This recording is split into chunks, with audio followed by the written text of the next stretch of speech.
Well, I came down to have a look at the Broad Street creation, which apparently is the Association of Jersey Architects have inspired this little pseudo-planting area.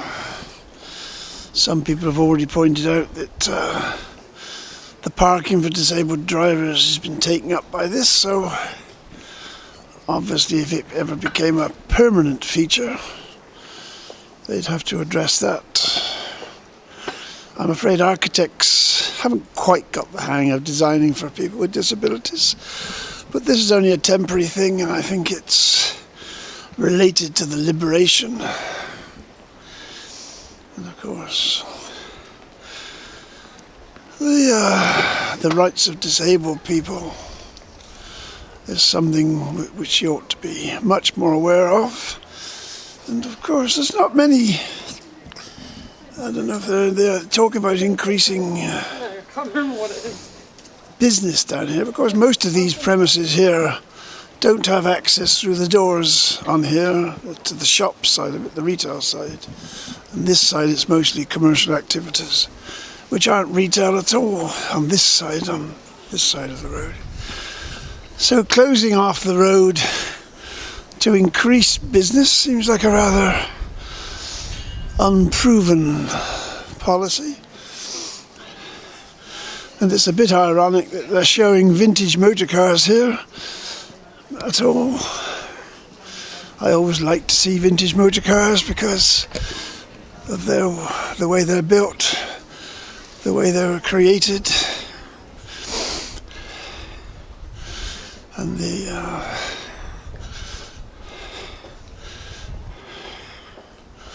bit of a contrast there between large and small, the luxury end of the market and the economy end of the market from the 1930s. If I get the chance, I might ask them, if the owners, if they're going to be converting them to electric motor cars or gas cars in the near future, which I would think rather unlikely, but I do wonder what's going to happen to vintage cars as code in the future, because there's still a demand for them, but whether the legislators will allow them out on the roads in future seems rather unlikely to me. So, have a look. What's disappointing with the seating area, it's a very small seating area that the architects have provided, that all the seats are at the same height, and you really need seats at different heights. Oh, look at this with the garden.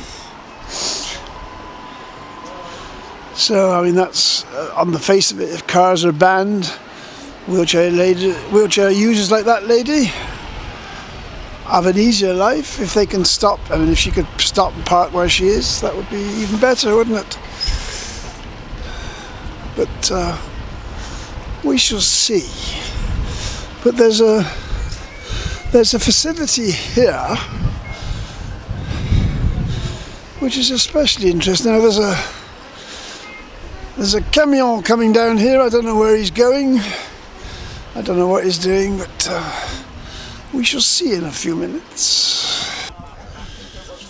You see, we have the post office, which used to be a very important hub in the town and in the country too. Most of them in the country have disappeared. There are some around attached to supermarkets and things. But generally speaking,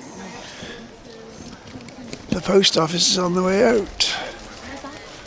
And the fiasco they've had in the United Kingdom with prosecuting people quite wrongfully for their running post offices, and the fact that cash is becoming the demon, cards are becoming the thing, you have to have a card. So much of life is changing radically now. I can't imagine what they've got in line for this lot. There's Gino's got a little cafe up there, which used to be a public toilet there. That used to be a public toilet. And it had a sort of Victorian quaintness about it, and there used to be a taxi rank next to it. They've replaced the toilets with round the corners, some rather bad design toilets in my opinion. I don't know how long they'll last. And what you notice about toilets in this town, and generally, there are virtually no signs indicating where the toilets are. In fact, I don't think there's even a sign anywhere saying that this is the Gouvernement de Jersey is hiding behind these wagons. I want to talk about the government of Jersey. Well, I was hoping I might catch a member of our government emerging from this place here, the Gouvernement de Jersey. 19 to 21 Broad Street. People going in, but nobody coming out. It makes you wonder, doesn't it? But this would be a super place to engage with the government if they had a bit of shelter. I seem to remember one street scene rather similar to this where they put a lot of umbrellas up at high level, and that provided with sufficient cover for most activities. But I rather doubt if anybody would go in that door there or there and get past the reception today. It is significant, of course, that Coots, the bankers, are next door to the Government of Jersey offices, and they've got the little royal symbol next to the name, Coots Crown Dependencies, you see. Obviously, that's what Jersey is all about these days, finance. So,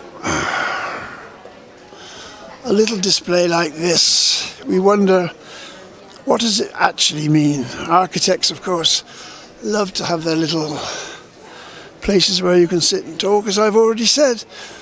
But what's this place going to be like in another 25, 50 years? What commerce will there be? Will there still be finance? Will it still dominate? Will tourism return?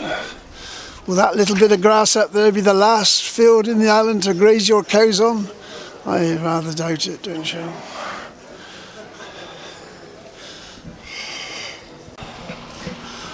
One of the vehicles parked here today is the old Helier Fire Brigade appliance.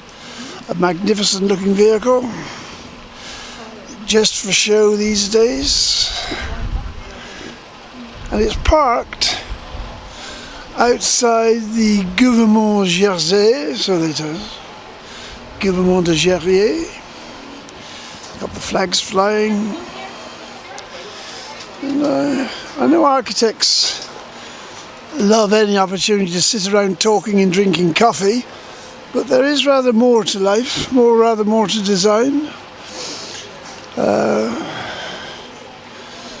And I think there's a wonderful missed opportunity here. Perhaps it's something they will remedy.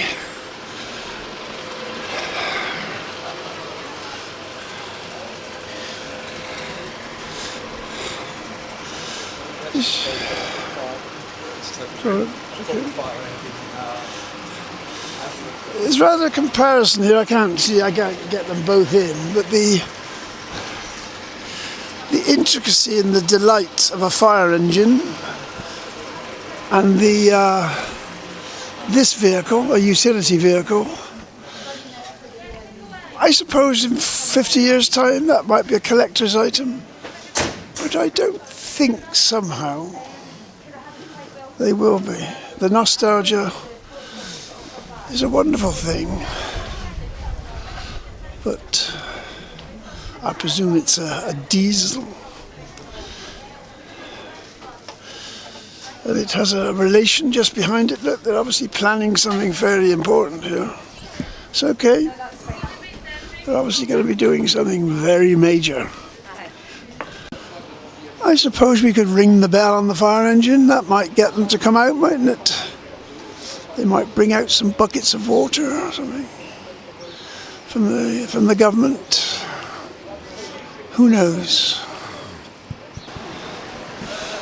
Another thing about street furniture, which people don't often consider, is if you plonk things in the middle of the pavement, a lot of people don't see them. So, according to what degree of sight impairment you've got, you might trip over such a thing. You might say, oh, if you've got good eyesight, that's not likely, but it does happen. And especially when the light at night is not very good. I don't know where the lights are down here at night, but very easy to trip over.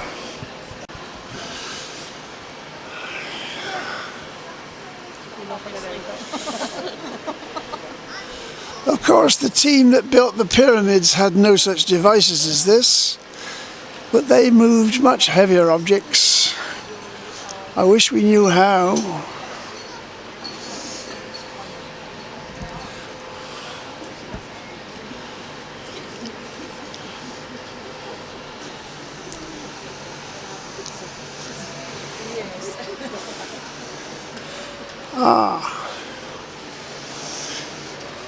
They're just dragging it into the roadway, I think.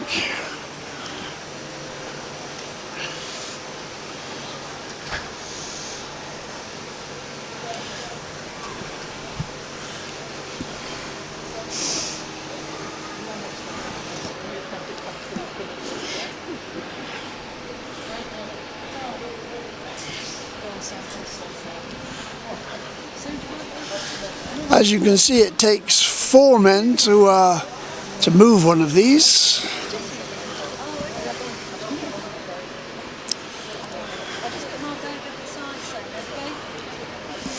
They're measuring for a wheelchair width, I think, there.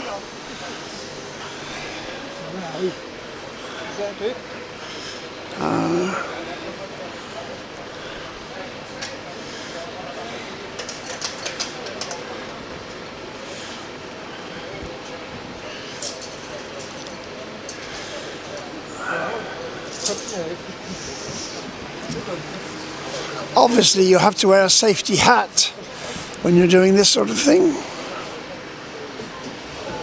That's it. That's the new position. So it seems. I've checked the measurement here from the wall.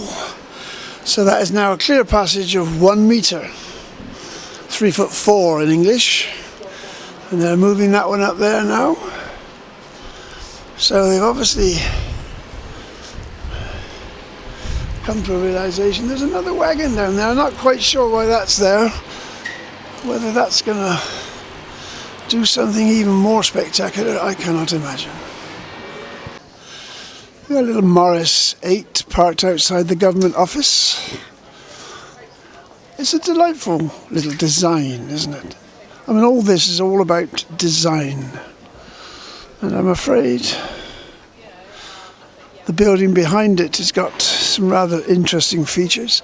It's got a date on it somewhere, which I don't know. I don't know when that was reconstructed, but it's a very traditional sort of backward-looking facade, isn't it?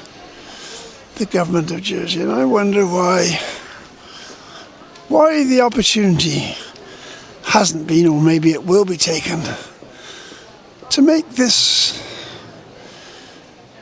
a more accessible place for the government to engage with the public. Now, obviously up in the Royal Square, that's the States building there, and you've got, under COVID, it's become exceptionally inaccessible. And lots of the offices, like the planning office, operates in some sort of secrecy out of what used to be the Social Security office down in La Motte. Places where they're very inadequate from a design point of view. The access there is awkward, and it's made more awkward by design. Nothing happens by chance. Now, so, I mean, here we are, we can see the sky up there, look. Now they could make a enclosed area. I know there's one trader in town who's very keen on putting a roof on King Street. But somewhere like this could have a roof on it, could it? Not a heavy, it could be a translucent roof, somewhere where if this is going to become a permanent thing, where people can sit outside, and your states member can come out and chat to you. You can meet them. They're not all hidden behind the security system which we've got there. I think it's such a wasted, missed opportunity, isn't it? Flagpoles are all very well, but they have to be for a purpose, I think.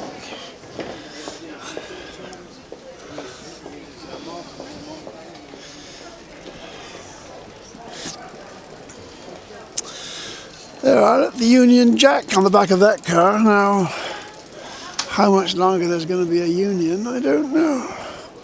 Scotland might break away. Wales might break away. What would Jersey do? Will Jersey become an independent territory? Will the Crown dependency, Jersey goes to the Isle of Man, will they unite as some sort of a little group? Will they join with the overseas territories? Because the overseas territories are having to consider their position as well. Nationality, independence. Obviously, having volcanoes erupting doesn't help for some of the little communities.